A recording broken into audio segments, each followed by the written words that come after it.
Hello everyone. In this tutorial, we will do operations on data structure. So let's start with our lecture. हमने data structure already कर लिया है that it is a way to organize data such that operations हम efficiently perform कर सकें. Now जो हम operations की बात कर रहे हैं वो operations कौन से हैं? सो इस लेक्चर में हम करेंगे कौन कौन से ऑपरेशंस हम डेटा स्ट्रक्चर पर कर सकते हैं. Operations are insertion, deletion, traversing, searching, sorting, merging, updation, creation. These are some basic operations and there are many more operations.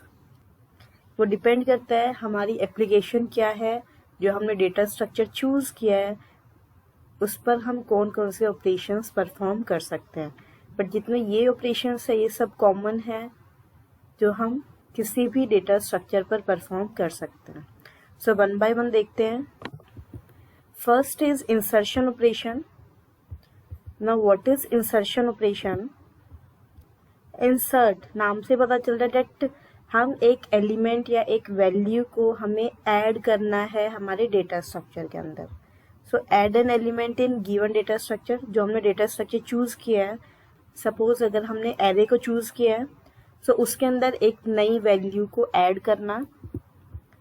जब भी हम इंसर्शन ऑपरेशन करते हैं सबसे पहले हम एक ओवरफ्लो कंडीशन चेक करना होता है. ओवरफ्लो का क्या मतलब है? सपोज जो एरे हमने लिया है उसका साइज लिया है 5. दैट मीन्स हम उसके अंदर 5 एलिमेंट्स इंसर्ट कर सकते हैं और आपका जो एरे है वो ऑलरेडी फुल है. 5 एलिमेंट्स ऑलरेडी आपने इंसर्ट किए हुए हैं. नाउ आप ट्राई कर रहे हो एक और एलिमेंट इंसर्ट करने की. सपोज एक एलिमेंट के लिए स्पेस है नहीं हमारे पास. Now this condition is known as overflow condition. जब हमारे पास एक इंसर्ट ऑपरेशन करने के लिए स्पेस नहीं है, जो भी हमारा डेटा स्ट्रक्चर हमने लिया है, अगर एरे लिया है तो वो फुल है ऑलरेडी. जब भी हम स्टैक डेटा स्ट्रक्चर की बात करते हैं उसके अंदर इंसर्शन ऑपरेशन को हम बोलते हैं पुश ऑपरेशन. वर्किंग सेम है, एक एलिमेंट हमने ऐड करना है, बट स्टैक में उसके लिए हमने एक अलग से टर्म यूज करते हैं that is push. Same way Q के अंदर भी हम एक और टर्म यूज करते हैं that is enqueue. Insertion ही है, बट जब भी आपके पास क्वेश्चन आता है इंसर्शन इन क्यू तो उसमें आपको लिखा हुआ मिलेगा enqueue operation on queue. एक एग्जाम्पल देखते हैं.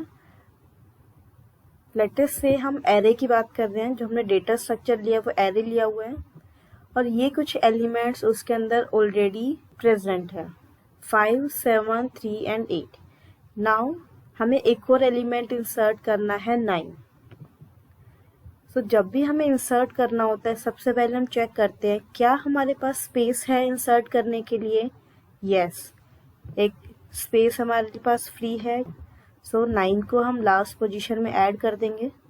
डन, ऑपरेशन खत्म. नाउ से हमें एक और एलिमेंट ऐड करना है दैट इज 2. नाउ उस 2 को ऐड करने से पहले हम चेक करेंगे क्या हमारे पास स्पेस है.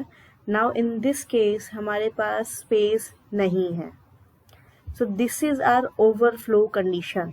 We want to insert an element that is 2, but we do not have sufficient space. So this was insertion operation. Next is deletion. जैसे insertion में हम एक element को add कर रहे हैं, deletion में हम एक element को delete करेंगे. Insertion में हम check करते हैं overflow की condition. In case of deletion, we check underflow condition. Now, what is underflow? Suppose आपने array लिया हुआ है 5 एलिमेंट्स का और उसके अंदर 2 एलिमेंट्स डाले हुए हैं. आपने 1 by 1 करके दोनों एलिमेंट्स को डिलीट कर दिया. नाउ आप एक और एलिमेंट को डिलीट करना चाह रहे हो. सो कोई भी एलिमेंट प्रेजेंट नहीं है आपके array में, but still you are trying to delete something. This is underflow condition. Element नहीं है, वैल्यू आपके पास नहीं है, बट आप डिलीट करने की कोशिश कर रहे हो.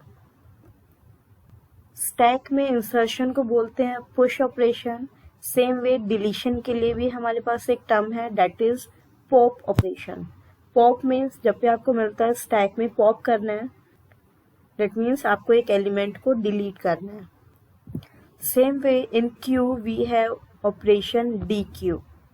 D Q means deletion in queue data structure. एक एग्जाम्पल देखते हैं। सेम हमने एरे लिया हुआ है ना, अगर हमें इसमें से 8 को डिलीट करना है, सिंपली उसको डिलीट कर देंगे, देन 3 को डिलीट कर देंगे, 7 को डिलीट किया, 5 को डिलीट किया ना। उसके बाद आप एक और एलिमेंट को अगर डिलीट करने की कोशिश कर रहे हो, तब हमारे पास आएगी अंडरफ्लो कंडीशन। सो डिलीशन में भी हमारे पास बहुत सारी चीज़ें हैं, लाइक कि अगर आपको एक 7 को डिलीट करना है तो सबसे पहले उस 7 को आपको लोकेट करना पड़ेगा, सर्च करना पड़ेगा क्या उस एरे में वो वैल्यू प्रेजेंट है। अगर मान लो आप डिलीट कर रहे हो 9 को, बट वो वैल्यू प्रेजेंट ही नहीं है 9 उसके अंदर, सो आप उसको डिलीट नहीं कर सकते हो। तो डिलीशन में हमारा सर्चिंग भी यूज़ होता है। ये भी हम देखेंगे कि व्हाट इज सर्चिंग ऑपरेशन, और एरे में डिलीशन कैसे होगा वो डिटेल में हम एरे के टॉपिक में कवर करेंगे। Next we have traversing. Now what is the meaning of traversing? Traverse करने का मतलब है हमारे डेटा स्ट्रक्चर में जितने भी एलिमेंट्स हैं, जितने भी वैल्यूज हमने डाली हुई है, सबको हम विजिट कर रहे हैं, सबके पास एक बार जा रहे हैं, उनको प्रोसेस कर रहे हैं। एग्जाम्पल के थ्रू देखते हैं। ये हमारा डेटा स्ट्रक्चर गिवन है हमें एरे। एरे के अंदर हमारे पास इंडेक्स गिवन है ऑलरेडी। ट्रावर्स का मतलब है जितने भी एलिमेंट्स हैं हम उन सबको विजिट कर रहे हैं। नाउ से अगर हमारे एरे का नेम है ए, सो हम A0 से स्टार्ट करेंगे, डेट मीन्स फर्स्ट एलिमेंट से स्टार्ट करेंगे, और 1 बाय 1 करके जितने भी एलिमेंट्स हैं उनको प्रोसेस कर रहे हैं ना। प्रोसेस का मतलब हो सकता है कि आप उसके अंदर कोई वैल्यू ऐड कर रहे हो। से आपका क्वेश्चन है आपके एरे में जितने भी एलिमेंट्स हैं उनके अंदर आपको 2 ऐड करना है, सो आपको जितने भी एलिमेंट्स हैं सबके पास जाना पड़ेगा। This is traversing. या फिर आपके पास क्वेश्चन है एरे में जितने भी एलिमेंट्स हैं उनको प्रिंट करना है, सो अगेन जितने भी एलिमेंट्स हैं उन तक हमें जाना पड़ेगा, and this process is known as traversing. So starting from A0, same way we will move to A1, same way A2, A3, जितने भी हमारे एलिमेंट्स हैं सब तक। Next operation is searching. Searching means एक पर्टिकुलर वैल्यू हमें search करनी है। Now searching can be successful और अनसक्सेसफुल। अगर जो हमें सर्च करना है वो हमें मिल जाता है, सो सर्चिंग प्रोसेस इज सक्सेसफुल। और अगर हमें वो वैल्यू नहीं मिलती है, वो वैल्यू प्रेजेंट नहीं है हमारे डेटा स्ट्रक्चर में, then our search will be unsuccessful. Take this example. से हमें 3 को सर्च करना है, सो एरे है हमारा, फर्स्ट एलिमेंट से स्टार्ट करेंगे, मैच करेंगे क्या ये 3 है, नो। सेकेंड एलिमेंट के पास जाएंगे, अगेन नो। जैसे ही हम थर्ड एलिमेंट के पास जाएंगे हमारी वैल्यू मैच हो जाएगी, जो हमें सर्च करना है और जो वैल्यू तक हम पहुंच गए हैं दोनों मैच हो रही है, और हमारी सर्च सक्सेसफुल हो जाएगी। नाउ से हमें 2 को सर्च करना है, अगेन हम स्टार्टिंग से चेक करेंगे, 2 नहीं है, this is 7, again no, no, for 8 it is also not 2। So हम एंड तक आ गए हैं बट स्टिल पूरे एरे में हमें 2 नहीं मिला है, so this will be our unsuccessful search. Now अगर आपने नोटिस किया है अगर हमारी सर्च अनसक्सेसफुल है उस केस में हम पूरे एरे को हमें ट्रावर्स करना पड़ेगा, लास्ट तक हमें जाके चेक करना पड़ेगा क्या हमारे पास वो वैल्यू है जो हम सर्च कर रहे हैं।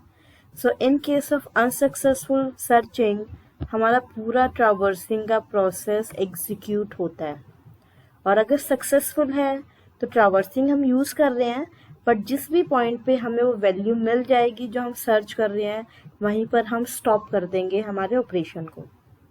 Next operation is sorting. Sorting means arranging elements in some order, like या तो हम इंक्रीजिंग ऑर्डर में कर रहे हैं या डिक्रीजिंग ऑर्डर में उन्हें सॉर्ट कर रहे हैं। ये हमारा गिवन एरे है। सॉर्टिंग अगर हम इसको इंक्रीजिंग ऑर्डर में कर रहे हैं तो आउटपुट में हमें मिलना चाहिए at location first we will get 3, then 5, 7, 8. So this is the sorting process. Now sort हम कैसे कर सकते हैं, इसके लिए हमारे पास बहुत सारे एल्गोरिदम्स हैं जो हम अपने सिलेबस में कवर करेंगे. Next is merging. ना मर्जिंग का क्या मतलब है, नाम से पता चल रहा है हम मर्ज कर रहे हैं.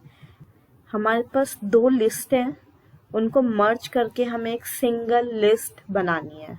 ना जो लिस्ट है उनमें हमारे पास क्या कंडीशन है, दोनों लिस्ट हमारी सॉर्टेड होनी चाहिए और उसको हम मर्ज करके एक सिंगल सॉर्टेड लिस्ट क्रिएट कर रहे हैं.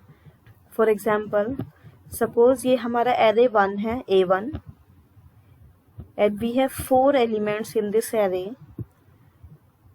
एक और एरे हमने लिया है A2 with 2 elements. Now in दोनों को हमें मर्ज करना है. दोनों सॉर्टेड एरे है, मर्ज करके हम एक और एरे क्रिएट कर रहे हैं, दैट इज A3, और वो भी हमारा सॉर्टेड होना चाहिए. So this is the merging process. Now there is one more operation that I forgot to mention, that is splitting. Opposite of merging. ना स्प्लिटिंग का क्या मतलब है, एक लिस्ट हमें गिवन है और उसको हमें स्प्लिट करना है, डिवाइड करना है 2 लिस्ट में. लाइक से ये हमारी लिस्ट थी, इसको हम इस पॉइंट पे डिवाइड करना चाह रहे हैं. Then we will get 2 arrays, one with 4 elements and another one with 2 elements. So this is the opposite process or reverse process of merging. Next operation is updation. Updation means कि data structure में जो values, जो elements already present है, उनमें हम कुछ modify कर रहे हैं. लाइक ये हमारा एरे था एंड वी वांट कि 7 जो वैल्यू थी उसको मॉडिफाई करके हमें 9 बनाना है, उसको अपडेट करना है. तो सबसे पहले हम सर्च करेंगे 7 कहाँ है.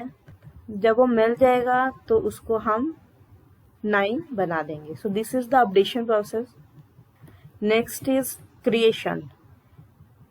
क्रिएशन का मतलब है स्टार्टिंग से हम एक डेटा स्ट्रक्चर को क्रिएट कर रहे हैं. इंसर्शन का मतलब होता है एक वैल्यू को इंसर्ट करना. क्रिएशन का मतलब होता है उसको क्रिएट करना.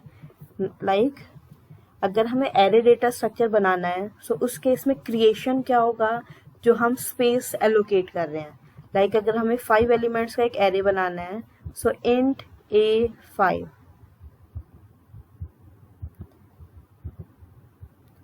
Now this is creation process. हमने अब एक डेटा स्ट्रक्चर क्रिएट कर लिया विद 5 मेमोरी लोकेशंस. तो इसके अंदर अब हम 5 एलिमेंट्स को इंसर्ट कर सकते हैं. This is creation. इंसर्शन का मतलब है 1 by 1 उसके अंदर डेटा वैल्यूज इंसर्ट करना. अगर हम 2 को इंसर्ट कर रहे हैं,